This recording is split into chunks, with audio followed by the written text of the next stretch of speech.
Hello, friends, and welcome back to EastEnders Weekly Podcast, where we are discussing the soap EastEnders. And I am joined once again by the co-host, Alex. Yes, hello. Hello. You sounded really nervous when you hello, friends.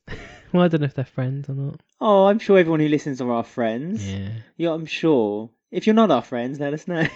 That's a nice way to start the show, isn't it? If you hate us, please get in touch. That's right. So we're discussing episodes between the 9th and the 13th of December, and I had to look away then because I couldn't see what I've written down. I don't know what the dates are. I've had a very long evening yesterday with the election. Yes, anyone outside the UK probably doesn't appreciate how difficult it was to sleep on the election night, and what a heck of a result it was as well. It was beyond belief. But they do discuss it on the soap as well, EastEnders. Oh yes, there's a topical scene which we all love. But there's a topical scene before the end of the poll. Oh, you're with Kathy as well. Yeah, Kathy was involved. She got right in. She voted. Well, we also know now that Kathy is a bit of a Brexiteer. Well, that surprises me actually with Kathy, I must say. She's a liberal Brexiteer. Yeah, I guess. She obviously remembers the old days, the 80s, when everyone helped each other out. Oh yeah, leave your door open. That's right. You could leave your child in the pram outside your front door without it being stolen. Yeah, she learnt from Lou Bill, didn't she? Really? I know exactly. Lou would vote for Brexit. Oh well, I don't know. I think Lou would be quite open to an open free market. She seems, especially if she's getting her bananas from abroad. Not that for her fruit and vegetables. Yeah, not that I don't think many bananas are sold or grown in Europe. But then correct me again, I don't know. This shows my prowess of the political system that is European. Nobody knows. But it's always nice having a little topical scene.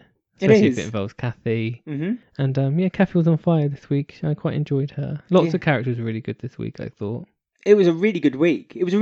But when we were looking back on our notes before we started today, we kind of thought, well, it doesn't seem to be a lot to say, though. So it's weird. I think it was perhaps we were drawn in by the acting, perhaps so much so that it was a good week. It's just, I feel Friday dragged a bit. About 22-minute mark, I thought, it feels like it should be finishing now. You're like, I've had enough of this. There's still 8 minutes left on Friday's episode, but the rest of the week was really good. And we had location scenes, which I love, with Leo and Whitney in hotels. So I like that they showed an establishing shot as well for that, with the red London bus, just in case you forgot where EastEnders makes you pay filmed. attention. Well, it doesn't. It just makes you remember that EastEnders is filmed in London. And before we start, did you maybe want to introduce me as well? I was about to, before you rudely interrupted me twice. This is Ben. That's Ben correct. has the ego the size of Boris Johnson's majority. Very large. That was topical. Very large indeed. So we're going to talk about Martin first, because he sort of began the week and then disappeared towards the end of it. And, he's very poor. He can't even afford a teddy bear. Well, he's given up his lucrative job on the fruit and veg store, hasn't he? That's where the coin rolls. Who's running that at the moment? Is it just not open, or is it an extra? I'm not sure. I don't think Ian's opened it. I didn't see it open when there was the scenes in the market this week. I mean, Ian could have easily got Shrimpy to cover it, because Shrimpy, is there. He's there for that job. Now, we all know my love for Martin. Maybe not as much evil Martin, but he still has a place in my heart. But he did cross the line this week. Poor old Shrimpy. I know. He's expanding his business by doing teddy bears. Teddy bears? I know someone else who sells teddy bears with an exclusive design on them. Oh yeah, Callum the teddy bear we sell. And we do. Just check them out on bit.ly/EEW merch. The teddy bear is our number one bestseller at the moment. It really is. Followed by cups. Mugs, yeah. Teddy bears and mugs. So if you want Callum the bear, keep him on our number one best-selling list. Or indeed a mug. Or a t-shirt. Or a anything. sweater. Buy it all. Someone buy an apron. No one's bought one of them yet. Yeah, or a dog scarf. I love those dog scarves. But he was very mean to Shrimpy, and I felt ungrateful, because the amount of time Shrimpy has covered his stall for free, about 1,000 times in the past year. Yeah, keep an eye on it, Shrimpy. Not a word, not an eye battered. He's just like, okay, fine, don't worry about it. Shrimpy never asked for the return favour. All he asked for this week was that Martin pays for his teddy. Yeah.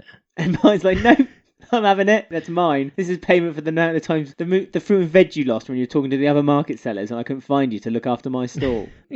Martin's got a backbone, but actually Shrimpy's grown a backbone because he had a line and he had a line back to him. So he did, but he soon regretted it when Martin kind of did his thrust forward and his his shoulders back. Sorry, does that excite you? You used the word thrust forward and Martin in the same sentence. Did make me laugh how Martin was this skint after less than a week of being unemployed, he didn't have enough money for a £10 teddy bear. Well, he lives hand to mouth, doesn't he, old Martin? Apparently, literally hand to mouth. But then he decided to go get some work from our mate Tubbs. He's still around. Well, he's got a child to pay for. He's got a wife who still insists that he pays for his way, who he's living with as well. That's quite suspicious as well. Or ex-wife, sorry. Oh, Sonia. Yes, yeah. Sonia. That's quite suspicious. I'm surprised Jean hasn't brought up the fact that he's now living round at Dot's house. A magical house with like loads of bedrooms. No, that's the Slater house. No, it's also Dot's house. No, I don't think there's that many. It's just Bex, Sonia, Martin staying there. Dotty. Yep. And Dot. Well, Dot sleeps and downstairs. Dave the cat. Dave the cat doesn't need a lot of space. He just sleeps on Dot's face while she sleeps at night. Like cats smother them. Okay. Well, there's 3 bedrooms upstairs plus 1 downstairs, so there's someone sharing. Well, no, Martin might be sleeping on the sofa. What with Dot? No, Dottie's upstairs. If there's 3 bedrooms. Dot Cotton. Dot Cotton sleeps downstairs in the dining room. Oh god. Remember they had to move her bed downstairs because she wasn't as mobile as she used to be. Yeah. Martin's too tall to sleep on the sofa. Nah, His feet will hang off the edge. Doesn't matter. That's all they've got. I think he's bunking up with Sonia.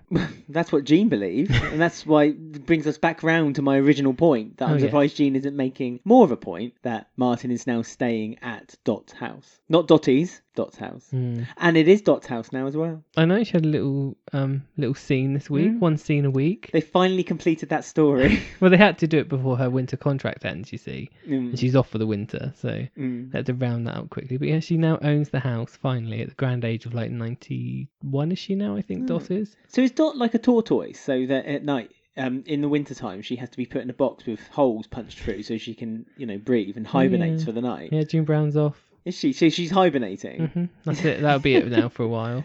Rolls up into her shell and just sleeps. But we're meant to be talking about Tubbs. Lovely Tubbs. Because he's giving Martin cash and giving him jobs so he can then buy things for his family and support him. But they're like, the jobs seem to be getting slightly darker each time. Do we see any of the jobs? Well, he did a job and then Martin was like, oh, I want more. And Tubbs was like, this one's a bit dark, Martin. Are you sure? It's a bit dark, Martin.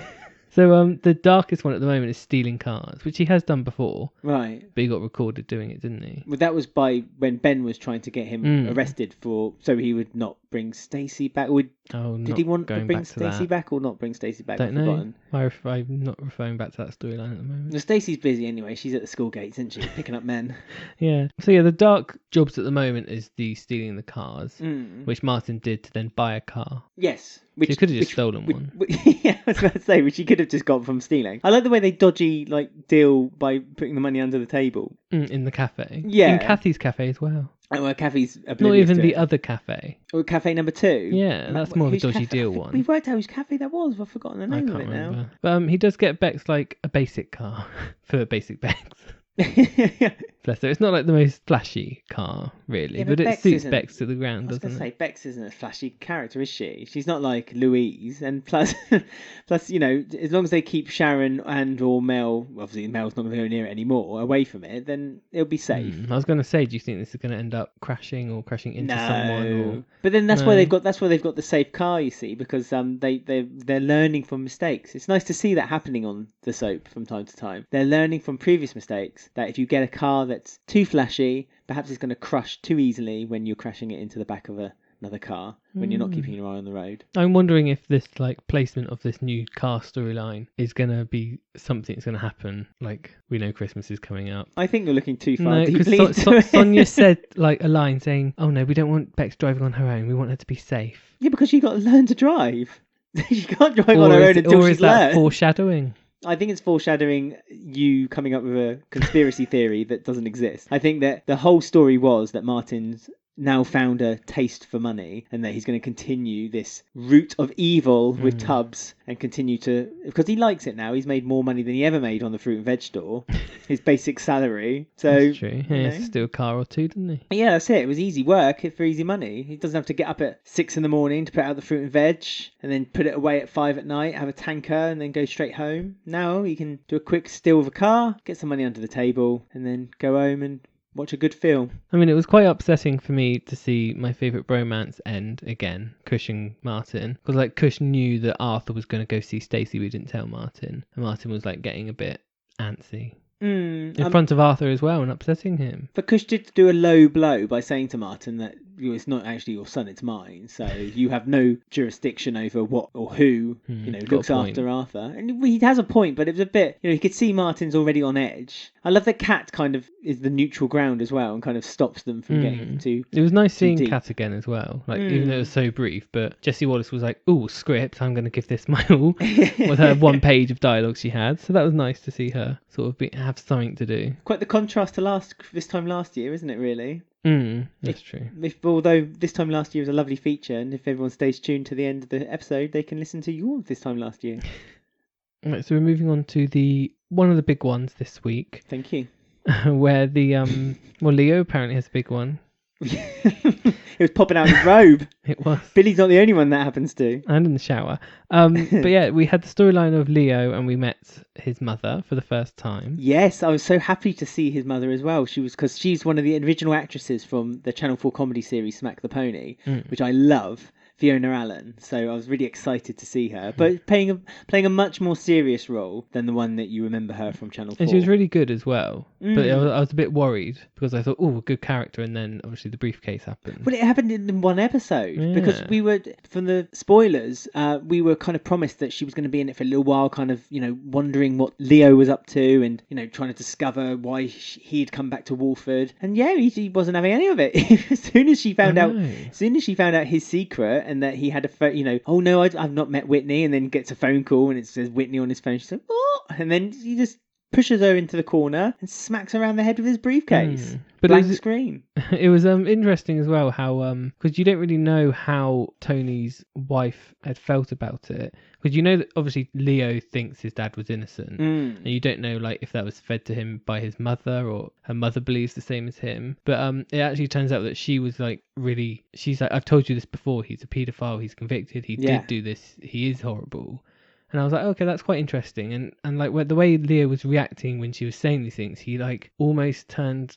Did you notice like the actor? He almost turned like almost childlike the way he was reacting back to what she was saying, and he was like sitting in his chair backwards, and he was like almost childlike. And that's really interesting. I agree. And also, there's a scene in the hotel room. This is where the budget was blown, and he does it again when he tries to get Whitney to make the confession on his phone, to say that everything she'd done was made up. And when he starts hearing Whitney tell a few truths to him, again, he, like you say, he reverts to this childlike state. He kind of sits forward and he puts his elbows on his lap, and he kind of holds his hands move a bit more, and and he put his mouth in his hands as well, didn't he? And he was kind of like, and also he kind of was cupped his head with his hands and kind of looked at her like with a joyful child. Like he was like listening to a story being told, the story time. But he did reveal that like at school he was completely segregated and ignored by all of his peers and all the other school kids, and like just didn't have any friends at school because of what had happened with his dad. And again, he kind of blamed Whitney for that, because he felt like that Whitney's blame was being passed on indirectly, or Whitney's blame toward Tony was being passed on indirectly to Leo. I found it interesting because we've not really seen Leo. Obviously, we've seen him be overly passionate, I suppose is the word, like at the court case, but we've never seen him be outright like violent. No. Yet he's always been a little bit calculated. And obviously, when he smacked his mum over the head with that briefcase in the middle of the street, no witnesses. Oh yeah, well, that's so stupid. Outside the toilets. How did he get her body to the car? Like with no one noticing. Well, I've been putting theories through my head, and I'm just presuming that perhaps she was just a bit groggy, and so he didn't knock her out as such, so that he had to carry her. Put her over her arm over his shoulder. Yeah, so he could said, "Oh, hang on, she's a bit drunk," and to pass her by or something like that, And but then. I mean, she must have been quiet as a mouse when she was in that boot, because she was in that boot for well over 24 hours. Yeah. She must have been quite a mess in more ways than one, let's just say. Well, I thought that she got straight out and just drove off. Drove off, yeah. She was perfectly fine. Oh, I wet myself. But quite capable of getting into gear and going. Yeah. I was like, oh, I'll change my knickers when I get home. Just another Monday. I am glad that he didn't kill her, because that would have been really stupid, like in the middle of the day. It was stupid enough as it was, but I can't say anything more about these stupid things that keep happening, so I'm just going to let them happen. But it was silly in the broad daylight. It was a bit dumb, considering that the whole square is constantly populated by people, and then whenever it needs to not be populated, it conveniently is then empty. Like Martin being flung over the bridge a few weeks but at back. least that was night. Like even if this happened at night time, it would be a bit more like, okay, I'll let that slide. Yeah, but it wasn't late enough for that to be like when the Vic was closed or anything like that. So people must have still been kind of walking in and out of the pub. You know, people smoking a cigarette, for instance, might have walked out the pub to light up and seeing Tubbs and Ben swinging a man over the side of the bridge. Maybe people are just used to seeing that in Talbot Square. Yeah, true. But that was a bit silly. But I'm glad that she's alive because she seems like she could be quite interesting. Do you think she'd be a love interest for Stuart and Callum's dad? Oh, really? What, I don't know. I just thought I'd throw it into the Ian? ring. Ian can get with her. Ian would be a good interesting one, actually. I'd see that. That'd be cool. Who else? Maybe Kathy could have that lesbian relationship she's been after for a while. Not our Kath, she's too busy. She's too busy being a xenophobic. But then we also got Detective Callum watching him like take flowers somewhere, and he's doing some detective work because Leo went to the grave of Tony. Yeah, and he bought flowers from Jay, and so Callum straight away is like, well, buying flowers? What kind of man does that? Yeah. I never did that for Whitney. But yeah, he was like tending to the grave, and no one's really been caring for it. And I was quite surprised at how quick like all this Leo stuff came out.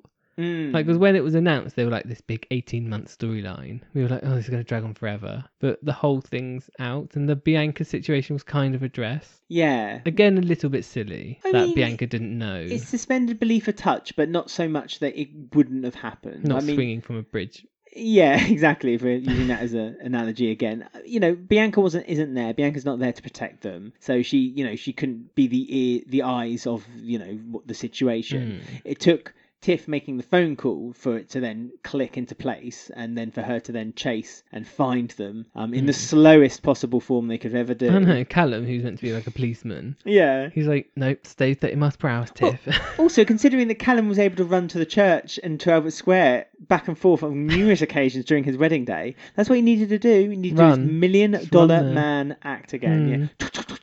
And go. He'd have been fine. But Whitney didn't need him, which I also really liked the fact that when he tried to come save her, she was like, yeah, no, I'll go home on my own, I'm fine. And I was like, no, it's really good, actually. I like that too. It just shows that Whitney has grown as a character, that she's not got this reliance anymore. She's strong and independent enough that she can look after herself. But I think it's a bit worrying that that's happened, because on Friday's episode, you noticed that you could tell that the whole situation had made her mentality seem a little bit more weakened. And I think maybe if she had let someone in, I mean, you can tell that her relationship with Tiff is much stronger over this. And she said, what would I do without you? We can protect each other. Yeah, don't need Bianca. And it's quite nice, actually, because it showed that Tiff and Whitney were on equal kilns now, because obviously Whitney's had to look after Tiff when Tiff had her big problem earlier in the year, and Tiff's now having to look after Whitney, and it's nice, actually, that there's that relationship between them both. It is. They've managed to do that thing with Tiff where we've wanted them to do that with Louise and Bex, where they go from teenage characters to actual young adult characters, and they've managed to do that with Tiff like really well, like flawlessly, in that her and Whitney are on like equal kill now, because like they've been working together since Maisie Smith was like 7 years old. Yeah. And to now have these scenes now where they're both, adults or young adults. It's it is nice to see. It's so funny seeing Maisie Smith, because I've been watching a few older episodes recently for a bit of research. Maybe you can same. Yeah, maybe you could see it on our YouTube channel at some point. Check it out. But it's seeing Maisie Smith as a younger character. It's weird because you kind of can't see just yet how great an actress she becomes. I mean, she's good. She's very confident when she's very young. But now, as you say, as this young, confident character on EastEnders, it really is a joy to watch her in scenes and to see her. Nothing seems to faze her. Like any type of storyline they give her, she can portray pull it off. And same with Shona as well. I mean, the scene. She had a monologue. She did, and it was just honestly, it was an absolute powerhouse with her and Leo, just acting out that scene. Yeah, he was quite good actually. Yeah, better than he's been before. Yeah, because really he's been a bit cartoony up until this point. He kind of showed shifty eyes and kind of been a bit like cartoonish villain. But this time he seemed, as you said, he seemed more of a rounded character that you could see the flaws in him when he became that childlike state. But also that choreography that they did when he grabbed hold of Whitney and slammed her onto the sofa, and it was just so I don't know. You saw the power shift and the power shift between them. Like at first, Leo had this powerful hold on Whitney, and then as the episode progressed, step by step, you could see that the Whitney was kind of shaking down Leo and showing that she was actually the powerful one. She was the one who 10 years ago was confident and big enough to kind of put down Tony King into prison. Yeah, because even though he was like kind of entrapping her and he said, I want you to confess, I want you to realise really what happened and record it, she was like, okay, I will. And she started telling the truth. And he tried to stop her and scare her, and she was like, well, do you want to listen to it or not? So she's like stood her ground, and like she was in quite a threatening situation, like locked in this hotel room. You know, for all she knows, she could have been dead, but she stood her ground and she was like, no, I'm not going to admit that I'm not going to lie. I'm going to tell you exactly what it was. And it was interesting that it seemed like he kind of listened to her, because that's when he went back to his mum. Yeah. And he let her out the boot. Gave her a tissue. It's a bit Stuart from last year, isn't he, actually? He like let her out and says, oh no, mum, I'm sorry, I realise now. And that's when she was like, no, I don't want to see you. You're just like your dad. Yeah. She didn't even give him the chance to apologise. Which is fair enough. Oh no, absolutely. If you locked me in a boot... I need to change my underwear. Yeah, I need to go. I've got a date. I left the oven on. yeah. I was only meant to be at the house 10 minutes. No one's fed the cat. he must be starving. But I wonder whether that comment where she said, oh, you're just like your dad, was that like did that like retract him back into his weird state? Because we now have him like stalking Whitney. And of course, for storyline purposes, Whitney's like, oh no, I don't want to tell the police. Oh no, I don't want to report it. Yeah, it's over now. Everything will be all right. And then you just see him in the background looking shifty. No one else sees him. Just obviously ourselves as the And audience. it amazed me how Gray was like, oh, I never trusted him. Yeah, Whitney deserves better than a man like that. And I was like, Gray, come on. I know. Do you see yourself? It's so weird. It's a real weird shift they did with Gray this week, because you're meant to believe that Gray is a better man than Leo, and really, all Leo's guilt is the fact that he loved his dad. He loved his dad too much. But then I suppose you could say the same for Gray. He loves his mum too much. That's true. And that's why he kind of... All these men with all these parent issues, eh? I know. Who would have them, eh? But we got also speaking about like Whitney like letting her barrier down. It was interesting how she had that chat with Callum, and she was kind of putting on like a front, I felt, where she was like, oh no, I'll be all right, I'll be fine, don't worry about me. And it's like I didn't 100% believe her when she said that to him. But that's what I was saying to you on Friday. Maybe she left very confident with her head held high from the hotel room on the end of Thursday's episode. But by Friday, you could tell that she was... It was almost like shock after the fact. And she realised that the situation she was in could have gone a lot worse. And maybe at that point, she could have let someone in. And she did. She let Tiff in. So that's why I felt okay for Whitney. It was all right. But all Sonia cared about was like how fluffy the towels were. She was like, oh, you're staying at that hotel? They've got the fluffiest towels. I loved that scene when they were all walking over to Whitney, and it was Sonia, Dottie, Bex and Tiff. I was like, oh, that's a real good like mix of female characters there that they're not quite utilising to their best yet. It's like, that's a real good mix, isn't it? Walford Angels. Yeah. I like that. Need more of those lot. Yeah. Hello, Angels. Right, so we are going to go on to our first game, part 1 of our game, and then we'll be back to discuss some beauty pageants. The famous old fruit bowl is back for another dip and another fist in it. Elbow deep. Oh yeah, of course. Because we're back with the game Pauline's Fruit Bowl, where we have not changed the fruit that's in it. It's still the same fruit, but it's still fresh because it's Pauline's. I was going to say it looks a bit rotten to me. And this is basically where you have to dip your hand in, and there will be a category for you to choose from. So if I hand you over the bowl, you can choose one. I was very impressed by your mixing just then. I must say, your shaking of the tin.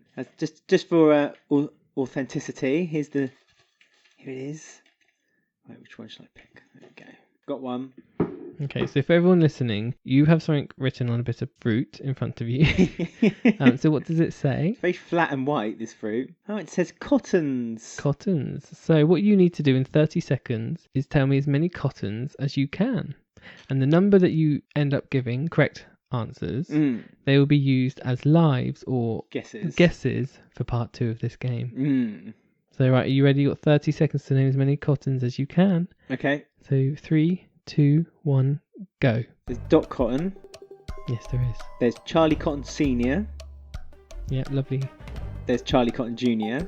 Beautiful. There's Nick Cotton. Horrible. There's Dottie Cotton. Vegan.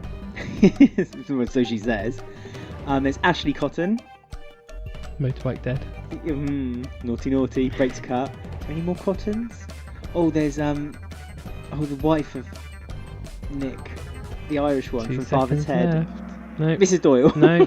Could have had Rose Cotton as well, which was his Dot's daughter, sister of Dot. Mm. The promiscuous one, the one who's also married to Charlie. That's correct. Oh, I got 6. Yeah, it's not bad for 6. Thank you. Double check that, but yeah, not too bad because there's not a lot of Cottons in the pool. Be thankful you don't have Skinners. There's only one Ethel. I know, that's true. I'm desperately trying to think, who is that guy that she courted? Obviously, he wasn't a Skinner. I just want to know.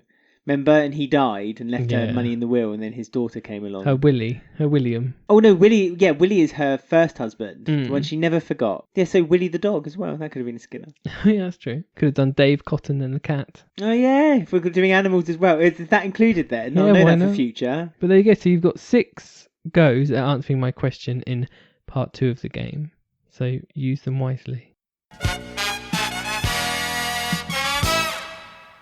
So it's come to that time of the week where we're doing the filler storyline, I feel. It's come to that time and there's a filler storyline. It's not what you need at Christmas. Like this, the slow summer, which is meant to be really slow and boring, was like ridiculous and amazing. Now we're coming up to Christmas time, which is meant to be the peak of the year. And we've got filler like Lola. Well, yeah, there's a lot of gaps being just kind of plugged just for a bit of airtime. Yeah, and a silly storyline where she was actually doing someone's hair for once. That's good. Yes, I'm presuming at apprentice rate. But also Lexi was there, so like she doesn't have babysitters. No. Kathy would have. Kathy's busy at the calf. Oh, yeah. She can't be everywhere for everyone, can she? She's very busy. Yeah, we had this storyline, like, Lola was just being very rude. No, Lexi, sorry, and Lola. But Lexi, she's being very rude, very unprofessional in front of all the people in the salon. She was running around, insulting people. And the woman there was like, oh, I see something in you. What an angel. Card. It's like, really? Rewarding her for that? Such a brat. But yeah, we've got this weird, like, beauty pageant storyline. Well, she's got confidence. That's what Rose Bartley saw. Confidence. With a capital C, if you know what I mean. And so Lexi is now having her life lived through Lola a little bit. Or Lola's living her life through Lexi. Yeah, like most girls who go to pageants, basically. The mothers trying to hold on to their own youth. Well, it's something that Lola never had, but she obviously thought she deserved as a young girl. She was beating people up over the table at her foster home, wasn't she? Yeah. That's what she was doing at that age. That's right. Throwing the porridge everywhere. I'm surprised they didn't, because I've watched enough Tracy Beaker to know that they have all kinds of pageants and parties at the adoption house. So surely they must have had like a pageant night or day or That's some where sort. she learnt to wear heels, probably. Yeah. To impress the foster parents. But I mean, we had like this weird thing of like Jay not agreeing, and because they're together, he was trying to like parent Lexi, but Lola didn't like that.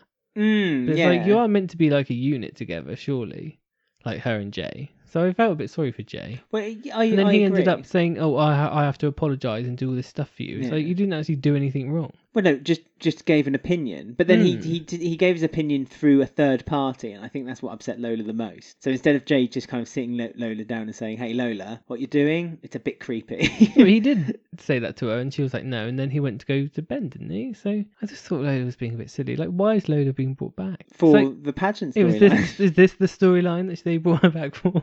It's very bizarre, but I don't know where it's going. But £200 she wanted. Well, not just £200. She got £200 from Ben for the entrance fee, and then got another £300 from Phil to buy the dress. None of her own wage going in, is it? And the thing is, I think that Lola had deliberately tried to pull on Phil's emotional strings. Of course she did. Before they walked in. I bet she was like, "Oh, Lexi, what I'm going to do is when we walk in, I'm going to say that you were bullied by all the other girls." Look sad. Yeah, look really upset about it. Storm in and say, "Where's my daddy?" And then I'll give him the sob story. And then Phil comes along and starts spreading money on the kitchen table and says, "No one mugs off a Mitchell."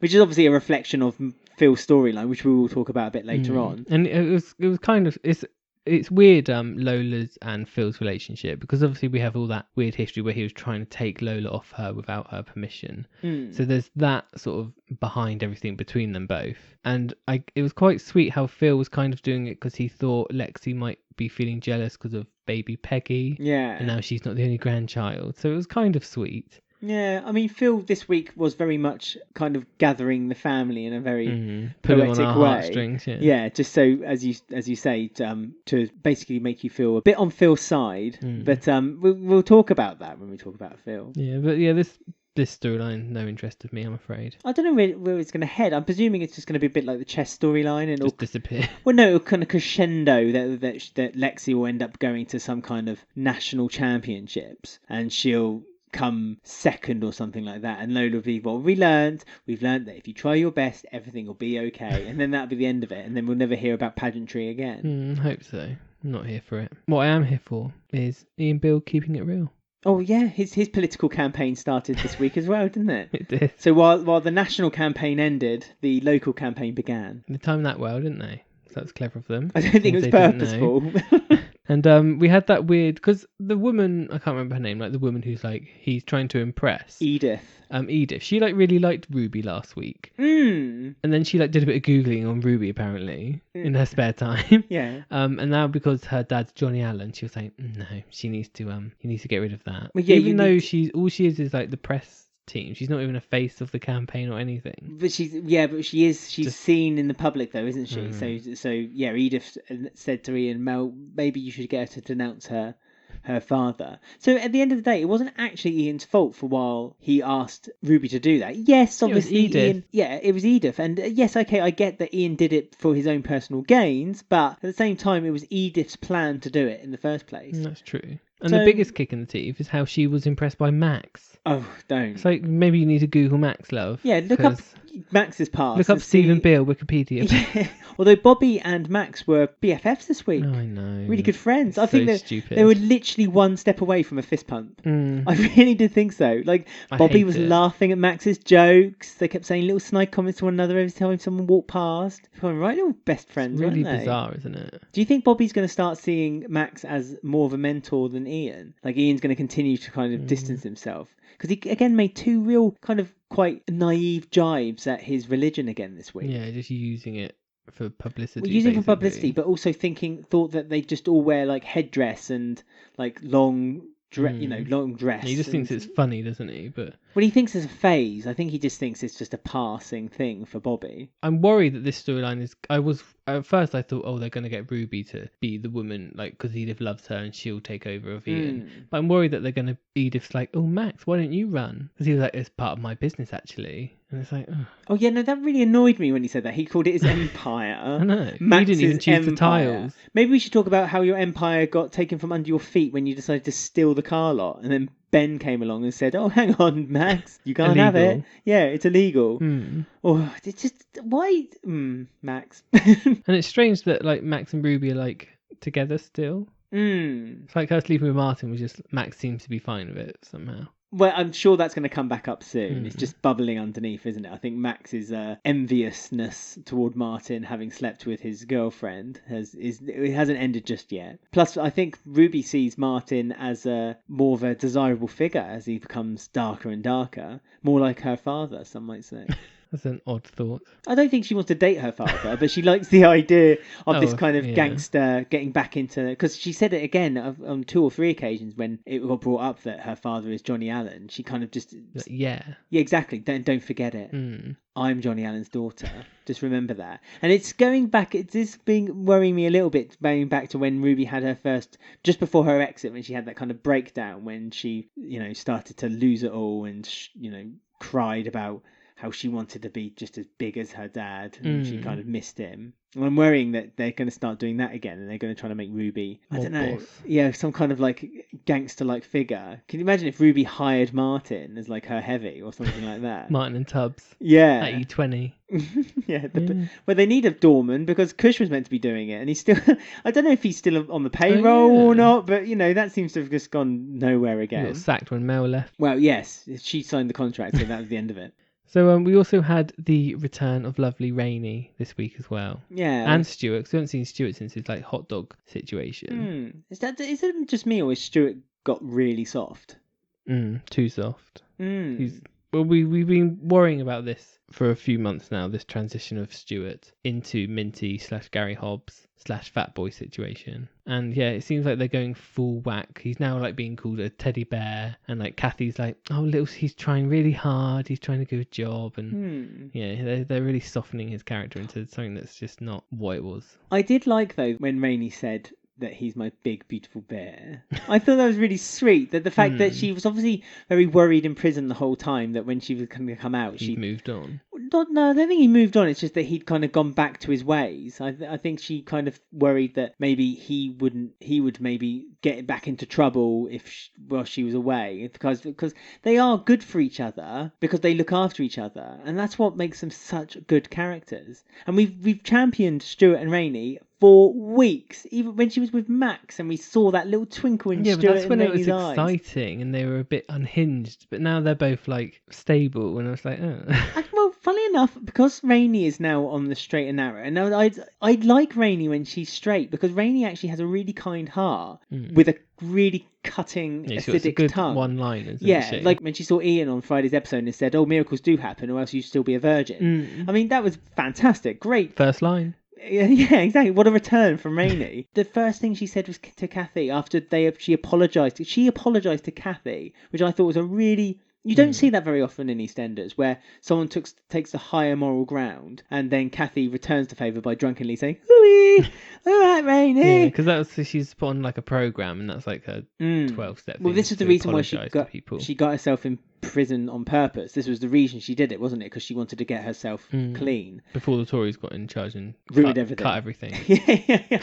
Well, before we get too political, let's just say that those cuts have already been made. That's true. They're just going to. Rainie got lucky. Yeah, she did. Before they get too deep, and so she's done the therapy, she's on the step program, and yeah, she's clean. I mean, we don't know how this is going to become unhinged, because already when Jay offered Stuart the job as the flower arranger, by the way, who knew that Stuart had studied flower arranging? I know, keeps him calm, keeps him peaceful. But did you not think he was a bit demonic when he had that wreath around him and he was almost stroking it like it was a pet? He seems to be like almost obsessed with death. Yeah, well, he asked to touch a dead corpse, didn't he? And also he did that like a few months back. He also did that meal on the coffin with Rainie. Yeah. So yeah, there's something going on there. He likes a dead body, or he's intrigued by it all. Well, he's been given the job at the parlour, the funeral parlour, and I think I think that would work quite well, especially to the advantage. I love the fact that everyone seems to be just deserting the funeral parlour like rats on a sinking ship. Not that it's doing no business, it's just that Jay's leaving it because he wants to concentrate on the car lot. Callum's off to be a police officer. Yeah. So is it? I'm worried that set is going to start to just basically... No, it'll be Stuart and Rainie, won't it? And they'll live above. What? So as a couple they're going to run the funeral parlour. So. Does that mean we're going to get another return of the beautiful birdie? Oh yeah, maybe. She can get them to kneel on one knee, and she can just use like a pallbearer's pole to kind of just knight them. The new funeral Coca and Sons. Yeah, Coca and... Les Sensesgrat. Yeah, that'd be nice. But I could imagine, I can see them there, because they live above it with Callum at the moment, and obviously Callum's spending a lot of time around Ben. So. I think Ben and Callum are going to start moving in together. I mean, there is a house coming up for sale soon, or for rent, and that's Mel's place. Oh yeah. So I think they're going to move maybe on somewhere to pastures new. Because what's the point of being in bed if you're not there next to me? Oh, that was so sweet, wasn't it? That scene. When he said, "What's up, Ben?" Again, we'll be talking about the Phil story, but "What's up, Ben? I couldn't sleep. There's no point in me being in bed either." It's like, oh, they're such a cute couple, aren't they? So soppy, the old Callum. They are. They are a cute couple. I can see what the attraction is between them for all the Twitter sphere.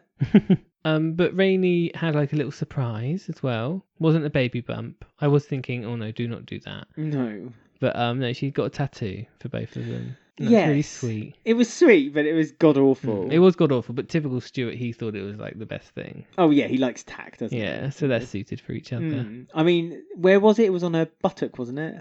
Buttock, how English? Oh, her buttock. Oh, I don't know. I think, was it a thigh, maybe? It's going to be something that you're not going to see very often because they don't want to keep... I was going to say continuity, you're going to hate them for it. It's like Ben Mitchell's ring. Yeah, that he burnt off. Yeah.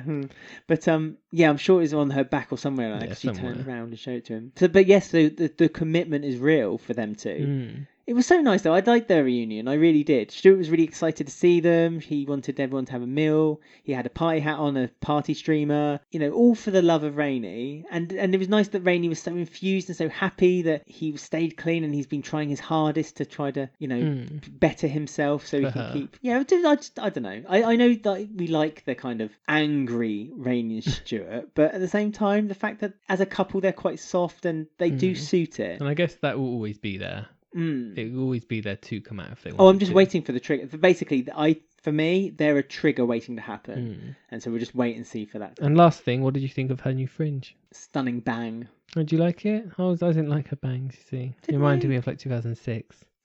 That was a time. Didn't suit her. But apart from that, Prison's done her well. I miss 2006. I know, she had a nice tan. Yeah, I know. Who'd hair dye as well. Yeah, sunbeds in the prison service. Who'd have funked it? Right, we're going to go on to part 2 of Pauline's Fruit Bowl game now, and then we'll be here to talk about Phil's mathematics. Well, I'm here for that. Right, so we're back for our second portion of Pauline's Fruit Bowl. I'm quite full from the first, I'll be honest. Well, you did have a lot. You got 6 on the last question. Naming cottons. That's right. So you've got now 6 guesses to answer this question, and it is based off of this week's episodes. Okay. So after seeing Tony's grave this week, which was covered in rubble and... Well, it was overgrown with plants. Yeah, weeds and all sorts. She gave him some secateurs, didn't she, that woman? Took great offence to that. So can you tell me what year was Tony King born? Tony King was born? Yes. So what was on the grave, basically? Not Leo King, Tony. Yep, Tony. The dead one. Yeah. That's true. Dead for now. The only dead for now. And are you going to tell me higher or lower if I'm guessing? Yep. Okay. Tony. Right. So let's think this methodically. Oh. So how old's Whitney? I don't remember. Okay. If Whitney was...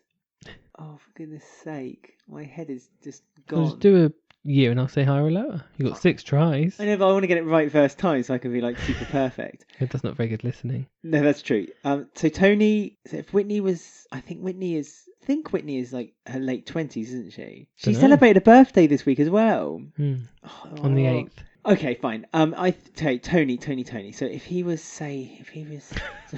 So I think he was born in 1976. Lower. 1966. Higher. The year England won the World Cup. 66. Higher than 66.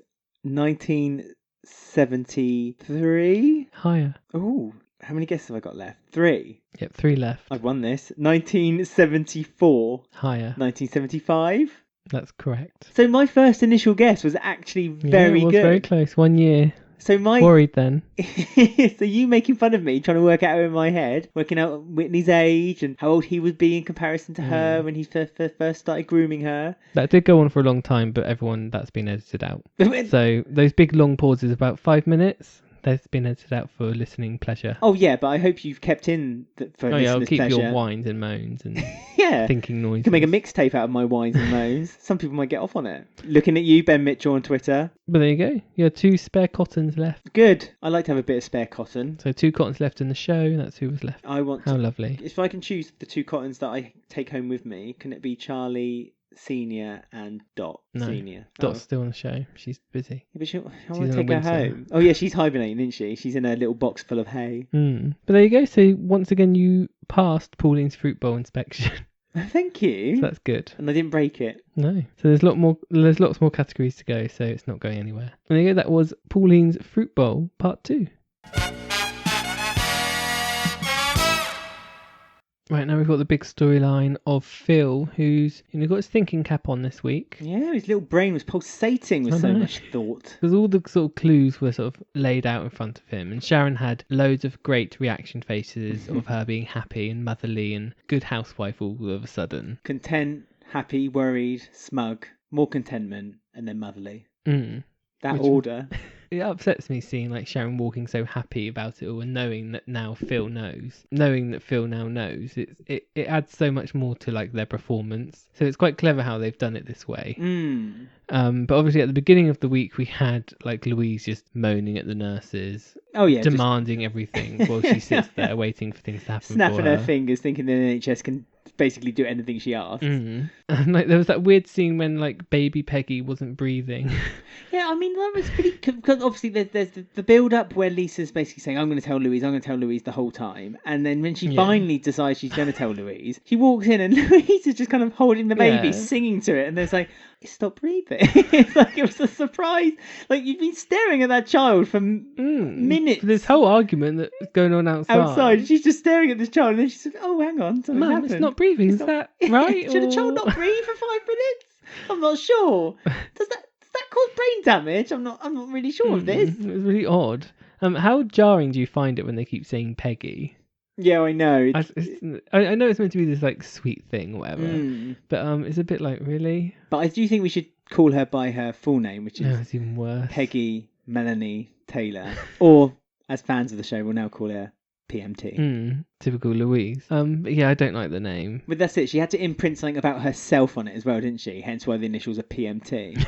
No offense to any ladies out there. No, but I don't like the name Peggy, baby Peggy. And like when Keanu's like, "Oh yeah, I love Louise and Peggy," it just sounds like it just makes me think of Peggy. The only problem is it feels like there's a forced legacy there. It's like obviously you'd like to think that in 18 years' time there's going to be a continuation of this Mitchell family, the same way that they've done it with the Brannings with baby Abby. And Peter or Pete Bill. Yeah. So there's a continuation there as well.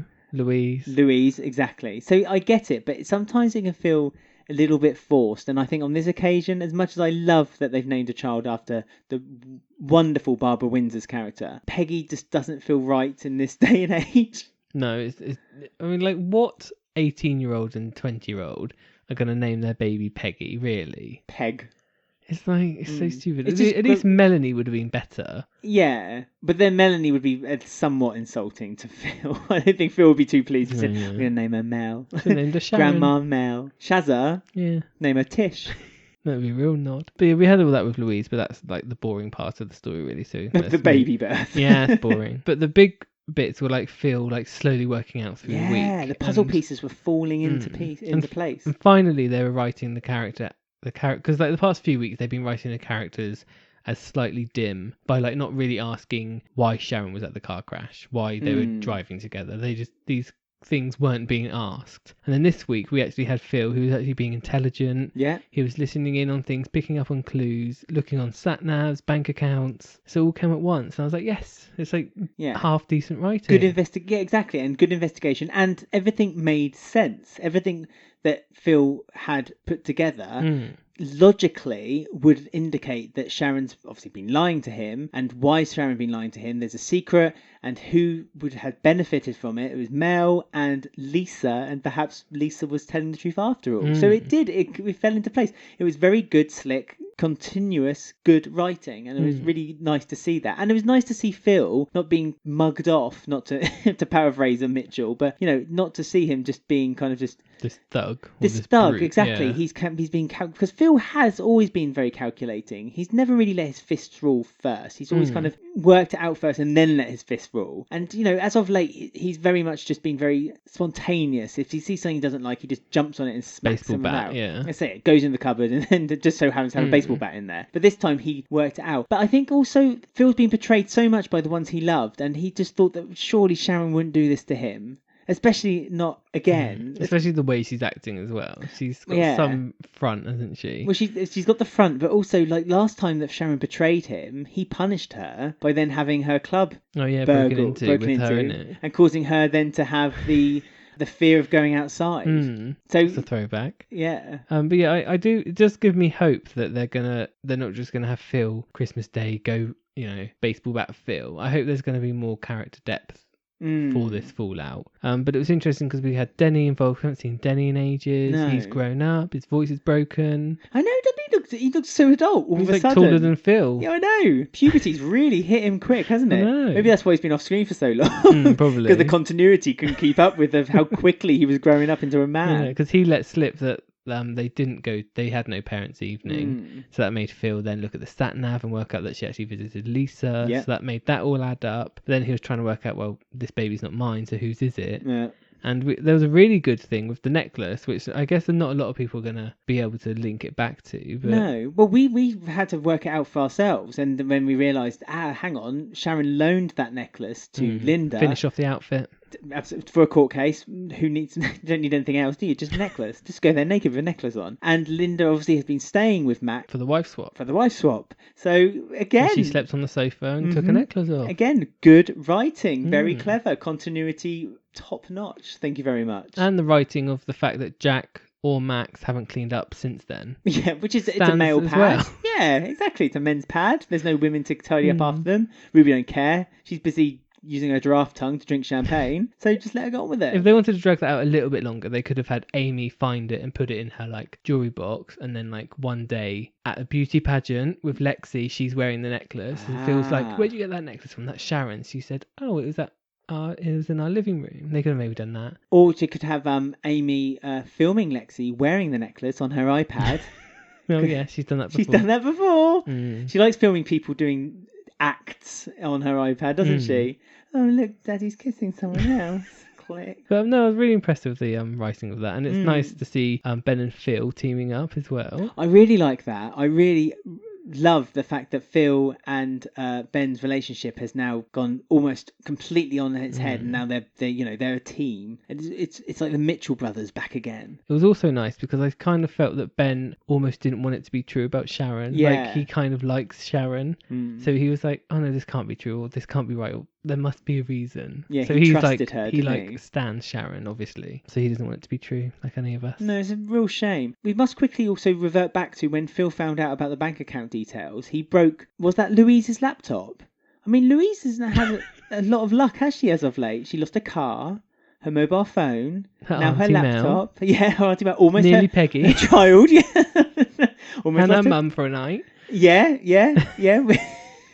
Didn't lose her attitude though. No. Yet. Don't think she ever will. No, that'll just grow bigger and bigger. But I wonder maybe it was Sharon's laptop. That's why they could log in so easily. No, see, no, because you can log in to any laptop. I mean, again, I'm really curious about what is this epidemic that is happening on Albert Square, where people just have the most ridiculously easy passwords to. Does no one have like Apple Keychain or anything like that, where it just automatically gives you this really cryptic email password on your email address? It's just. It just feels mad to me. So, Jack's was Ronnie 1. So what's Sharon's? Dennis 7. Do you know what Sharon's is? Yeah, go on. It's Phil, you are the father. Yeah. Honest. Phil DNA 1. But I was wondering, like, when they were doing the computer thing, you didn't know where they were. I thought, are they going to find the DNA email? I thought that too. But no, it was the bank account and it was the villa that she put in Mel's name. But all Phil has to do is phone the DNA clinic and they'll just give him a copy. Hello, I'm Sharon. Yeah. Okay. Right. I'm Sharon Mitchell. Yeah, I've had a bit of flu recently. Yeah, I mean, it ended with Ben reluctantly breaking the news, and that was when Sharon was at her most like homely, when she walked in all smiley and like, I know, feel the baby kicking. Oh god, that was so awkward, wasn't it? It's just the way, just the way she was like, oh look, feel, and you could just see Ben had to actually turn around because he was just be sick. Yeah, well, no, he just didn't know how to react to it. It's like I don't think Ben knows how to feel, because as you say, he loved Sharon and he trusts Queen Sharon. And now she's done this ultimate betrayal on the family. And Phil's basically solution to this is he's going to kill Jack and then he's going to kill her. Oh, that's silly, yeah. We know Phil's not a murderer, so that's just an empty threat. But yeah, to say I'm going to kill her, it's all right, Phil. Well, at the end of the day, it might not be Phil's child, but she is still carrying a child. So is he planning, is in his crazed mind, is he thinking of like killing a mother, a woman with child? Never, not our Sharon. Well, she'll fight back. Of course she will. She'll just throw some mugs or put a bottle of wine in front of it and be like, can't resist. It does amaze me, like the front that Sharon has though. Like she just can lie at a drop of a hat. But it's over the school well. thing, wasn't it? That's what it was. So Phil said, "Oh, I'm sorry to hear that you're still, getting trouble at school." Oh yeah, he asked her outright. Yeah. But he asked Dennis first because he said that Dennis has to step up to look after Peggy, and Dennis was like, "Yeah, I know, I will do. I'll stop being a prat." And then he asked him about the school meeting, and then he goes in, and Sharon, without even thinking, without even having a moment of hesitation, was like, "Oh yeah, it was great. Oh, he's still getting a bit of trouble, but it's like, yeah, Jimmy Neutron, the one who flies in space. He's still getting a bit of trouble, but yeah, everything's okay." It's just the way it just lies roll off her tongue, and the fact that that Phil knows, you were just like, oh, it's just awkward. But it was quite nice seeing him behind the bar as well for that little bit, pulling a pint. Yeah, because they've still got that picture of Peggy as well on the wall. It's funny that, isn't it? I was a bit surprised to still see that there. I wish that they actually have a few pictures on that wall of ex-landlords. They used to do that, but the Peggy picture got put on there when she died, I think it was that episode. They announced that they were going to hang it there, but yeah, very nice. Better than baby Peggy anyway. Yeah, absolutely. So before we finish up, we've got the biggest storyline of the week. The Carters. They had 2 lines. Let's go to London Lights. Are you sure you want to drink again, Linda? But yeah, she's just basically happy that Ollie's got this award that we knew about last week. Off the term. So Linda's celebrating her dry December with a bottle of wine. Yeah, she's just going to... Well, Mick tries to distract her with sex. Doesn't work. Of course. Obviously, Mick's just not got it in him anymore. No. I mean, it's the stamina. He used to have it, but it's going to dry up eventually, isn't it? You can't always have it, every night. It's just one of those things, isn't it, Ben? Especially when she recently did a wife swap with Max. Well, yeah. So nothing compares to Max now. Mr. Testosterone, Mr. Max, he's on it every day. He's like dating sites coming out of all his apps. But yeah, she's agreed with Mick to do dry January instead because she has to have a drink with the punters. So. Yeah, I mean, I don't know why she doesn't do veganary with us and Dottie, quite honestly. Yeah, Dottie will be up for that with her milk that she drinks, the dairy milk. I'd help her out. But yeah, so I'm presuming then that's kind of putting it on the back burner now until the Christmas episodes, because we know there's going to be a Carter Christmas story coming up. Spilling into New Year's. So we'll go on to I'm Not One to Gossip with comments. You know me, I ain't one to gossip. So as we always end the show, we have a little bit of gossip. We have Who Won the Week. And as we always start, we have This Time Last Year. We have a quick look in Ben's time cupboard and open it up with our special key. And pops out. Well, see what leaks out of it. And this week, what's coming out of your cupboard, Ben? Right, I've got birthdays first. No deaths again. 2 weeks of no deaths. Well, it's Christmas. There's only one. They're all Christmas. Right, so birthdays, we had the 12th of December, 1959. Kevin Wicks was born. Oh, right, Kevin Wicks, yes. Again, I saw it. It links very nicely to a video I made this week. Ooh. What tease. 11th of December, 1974. Vincent Hubbard. Off screen, no one mentioned him. That's because Kim's not back yet. No. If Kim was there, it'd be mentioned. She'd be like, Pearl, remember your dad? 12th of December 1977, we had Little Moore was born into this world. Gosh. I know, no one mentioned that. Kat didn't care, did she? Didn't go visit. Maybe that's where Arthur's going with Stacey. Oh yeah, to see Little Mo. To Little Mo's for her birthday party. 77, that make her 42? Yeah. That's quick maths by me. So yeah, lovely birthday for Stacey and Arthur. And Max Branning, being the dad he is, Oscar Branning's birthday was the 13th of December 2007. Not a mention. No, probably not even present. Oscar?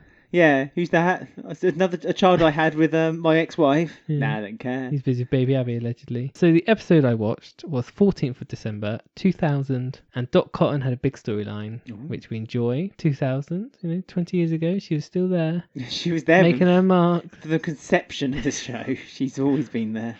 And this is the time that we've set the scene. Ethel had passed away a few months ago, with obviously the hands of Dot Cotton. On Ethel's request.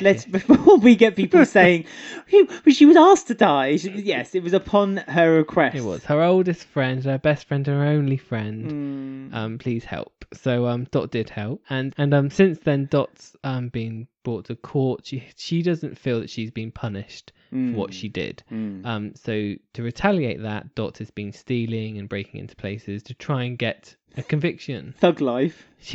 But no one will convict her. You should make a meme of Dot doing some criminal act and then having those sunglasses slide down. Yeah, the deal with it once. Yeah. But she's now in court and she's sort of confessed to Mark, and they had a little chat in the cemetery Ethel's grave, and she was sort of shouting at Ethel like, "Oh, you're fine. You've just gone and left me with all this, Ethel. And what am I gonna do?" So she goes to court, and she's, of course, Dot Cosson. She causes a scene. Doesn't listen to any of the rules of how court works, and just talks and shouts over. And she's quoting Bible verses, and she's saying, "Convict me, convict me. I'm not paying any," because all she gets is a fine from her thieving. She's like, "No, I've killed Ethel." God, today she'd be in prison for 3 months. But because she causes such a dispute, the judge woman's like, "Fine, you get what you want. You go to prison immediately." And Dot was like, "What?" She was like really surprised. Instant regret. "Oh, I didn't want to go to prison." But no, she got. Guess how many days she got? Higher or lower? It's a misdemeanor, isn't it? So it, I don't know, 14 days. 14 days. Oh, yay for me! She did 14 days immediate imprisonment. But yeah. So yeah, she went to prison. Poor Dot. I can't imagine she getting strip searched. She's been in prison recently as well, hasn't she? A few years ago. Oh yeah, of course she killed her son. Yeah, she's always in prison, Dot. She loves killing people, doesn't she? Top dog. I think we said this before. Dr. Leg. Yeah, she is the hand of death. Don't if you're planning to come back to the program, don't visit Dot. House, yeah, don't go visiting her. No wonder they're staying at Callum's now, Stuart and Rainie. Can you imagine if Rainie came back from prison and be like, "All right, Dot, done." Very nice episode, and you can all catch a clip of that on either our Twitter or our Facebook group, where I've compiled a clip together, which sums it all up in 2 minutes. Yes. But so you don't need to listen to the show. No, but to know that clip's there, you need to listen to the show. You do. We'll give you those things. Yeah, we'll give you the links to how to find us at the end of the section. So thank you very much, Ben. Now you've got a little game to play. We play it every week. I need you to tell me who won the week, and we'll see. We can normally gather from your opinion, your size, or your nose. What you think. So the 4 stories this week that we asked our viewers to vote on our Twitter, Instagram and Facebook group was Leo's Roar. That was good this week. I have high hopes for Leo. He always comes bottom of the vote every single time. But this was a good week for him. And last week we said that people obviously aren't getting on board with the story because we were really worried about it. So maybe there's been a turnaround. Let's find out. Second story is Martin Smartin. Oh no, no one's going to vote for that. Martin Smartin? No, I can't remember what his storyline was. I feel like you're underappreciating the title. Martin What's he Smartin. smarting about? He's like, "Oh, I'm smart. Oh, I'm so angry." It's like a 1940s cartoon. Oh, is it? Yeah, like pie dish eyes. No, he's not one. Next. Ian's political grief. Nope, everyone hates that. Everyone will click no for that because they don't like Ian, not because they don't like the story. So. Although it says something that I was on the side of Ian this week over Max. So Ian still trumped Max in this instance. Most people do. And the last story was Sharon's in deep Shiano. deep shovel. Yeah, that was a good one as well. So yeah, between them and Leo, I feel probably the Mitchells one because they're the Mitchells. Okay, so you're saying it's between Leo and the Mitchells. You're right, they are the top 2. So who do you think won the week? Mitchells, because they're Mitchells. Well, Ben. Or has he done it? He's done it. He's changed. Our little Leo. He's done something Jeremy Corbyn couldn't do, and that's change public opinion. And he is the top of the chart. He's a good top. He's a heck of a top, old Leo. He's 45% of the vote. Whitney's like, no, it was worth it. Yeah. It was worth having a shower afterwards for. Second was Sharon at 35%, and then joint last. Ooh. Martin and Ian at 10%. So Poor there you Martin. go. Everyone's fed up with that stupid storyline now. I concur. We've had some comments, as we always have, on our Twitter and our Facebook group. Would you like to hear some? Yeah. You sure? Mm-hmm. Rebecca Swain on our Facebook group says, "Honestly, they were all great this week. Even Ian was hilarious. Really tough to choose from them." Apart from Martin. Who's smartin'? On our Twitter, @HPVegan said, "Watching Phil catch Sharon's fib after he called everyone in the Vic, and especially after the nice things he said to Dennis and Lisa, was actually crushing." I never said that. The moment when Phil discovered, you could see his little heartbreak. I know, yeah. That was really Freeze sad. frame moment, that was. Yeah, it was. He's a good actor, Steve McFadden. He really is, when he puts his mind to it. Yeah, when he's not just two-dimensional thug. It's nice that they're doing stuff with Steve. I know we say this every time, but it is nice that they're doing stuff with him. He deserves to be happy, having spent the past 2+ years putting his family first, but we know what's coming to him. Poor guy. I wouldn't say he's been putting his family first for 2 years, but... Well, no, he's been putting his alcoholism first and then his liver. #bundle of lies. I like that hashtag. Spread it. Spread it like butter on lies. toast. Yeah, like lies. Vicky on our Facebook said, loving this week so far, besides the Lola storyline. I have been waiting for Tiff to make that phone call to Bianca and was so pleased that's how Leo's true identity came out. Should have been done like 3 months ago, but it's fine. It is what it is. I liked how Bianca turned up off screen as well. For a day on Wednesday, probably. Yeah, There's no episode Wednesdays. Yeah. Bianca was here. Yeah, and then gave Sonia money. Like, she's transferred some money, or so she sent some money. Yeah, sent them over. Yeah. So Bianca came over and then left and then gave Sonia money. You think that there'd be some logic there? That's something that I've just realised. Oh, there is. I was just about to say there's no cash point machine in Albert Square, but there is at the train station. Oh, good. There you go, a little fact. At the actual Menna says on Twitter, that's the thing with EastEnders nowadays. You just can't predict what happens next. When you have a theory, it always seems to change because they've taken the characters to a different route. I just can't. Just can't. Nor can I. At Lawn 401068009. Great. I think that was a generated one. Maybe it's a bot. This is about Whitney. It says, I bet she falls pregnant after their romp and will then have to choose to keep it. And Lee comes back and they get back together, but he doesn't know. I hope not. Kate Oakes did say the reason she split up Callum and Whitney and turned him gay is because she didn't want Whitney to be pregnant and have a baby storyline. So I'm assuming that she won't then, like 3 months later, give Whitney a baby storyline. Well, hopefully. I hope. Well, because we've had our fill with baby storylines, Yeah, I think. too many are annoying. No pun intended, but we have had our fill. And I don't really... I think they need to calm down. Put the brakes on it. If you want a big baby storyline, go over to Coronation Street where she's having about 7 popping out of her at once. Caitlin Sparks says on our Facebook group, Phil better not make Ben go back to his dark side. Too late. Yeah, too little too late. She must have sent that on a Thursday, I imagine. Because on Friday he was on the dark side. Are you monitoring these now? At A-Through43 on our Twitter said, a special mention for Stuart for his lines tonight, but not the storyline. But I love the guy. Yeah, I'm bored of Stuart now. Sorry. Oh, you don't? Like, you don't I love... What? Sorry, I really got taken aback. I still love Stuart, even though he's gone proper soft. I still love him. I want him to murder someone or something. It is a real weird that they've just completely... Why can't Ben get him on the bad side rather than Martin? Well, here's Melanie William on Facebook says, I love Stuart, but not Rainie. Oh, very diverse. Yeah, put that in your pipe Rainie's and smoke it. alright, but I didn't miss her when she was gone. So. Wow. No, she yes, obviously she wasn't missing, but now she's back. No, I said I didn't miss her when she was gone. Yeah, that's what I'm saying, because there wasn't their thing to miss. No. There wasn't any story attached to her. Don't miss Kim either, but I miss Stacey. Well, I hope people give you hate for Kim, because I miss Kim. No. I'm looking forward to her return. I'm not. And Hammy. last, you're hammy. And last one, at _ new balls please, just sums it up with... New balls, please, like in tennis. Oh. So sums it up with, it's been a great week. I thought it was a nice way just to sum it all up. Apart from the last 8 minutes of Friday dragged. Yes, well, you did say. But maybe because they knew everyone was going out for their staff do. They thought, well, it's 8:15 now, let's just wrap it up quickly so people can go out and get drunk. And who can blame them? The best staff do out of all the business in Walford would probably be Kathy's Cafe. Staff do of her would be good. But she'll probably just have it at the Albert.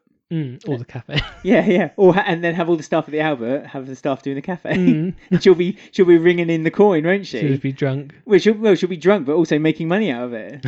She really is the mother of Ian Bill. That's our Kath. Yeah, we won't have her any other way. As usual, you can contact us on Twitter at EastEnders Week, on our Instagram at EastEnders Weekly Podcast, or you can join our Facebook group just by searching EastEnders Weekly Podcast and clicking to join. You can also find our YouTube channel by searching EastEnders Weekly Podcast, where we do a spoilercast video every week for the following week of EastEnders, and we have original content and videos. This week we had a video about the life of Angie Watts. The life of Angie Watts. Yes, the life and times of.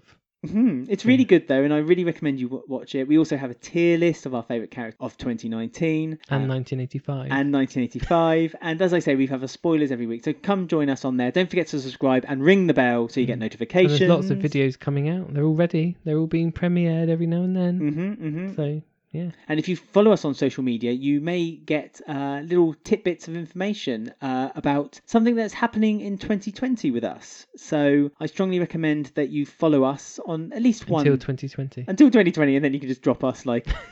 We're putting this in here now for all of our most dedicated listeners, of course. Because we'll know this information first, because at the end of the show. So something special's coming. Yes, and we're also doing a shout out to anyone who would like to give us a shout out for our 100th episode, again happening in 2020. We are basically going to play some hello messages from you guys on our show. Plant Geek.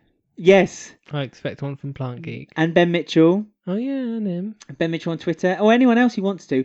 Basically, make an audio file. You can do it on your phone, or you can do it on your laptop, anything at all, and then send it to us on our email address, which is eastendersweekly@gmail.com. And basically, we'll play as many as we receive, really. Just basically wishing us... If we don't play any, then you know what happens. Yeah, no one likes us. But yeah, we'll play them if you send them to us, and just wish us a prosperous future past our 100th episode. But we'll be playing them on our 100th episode.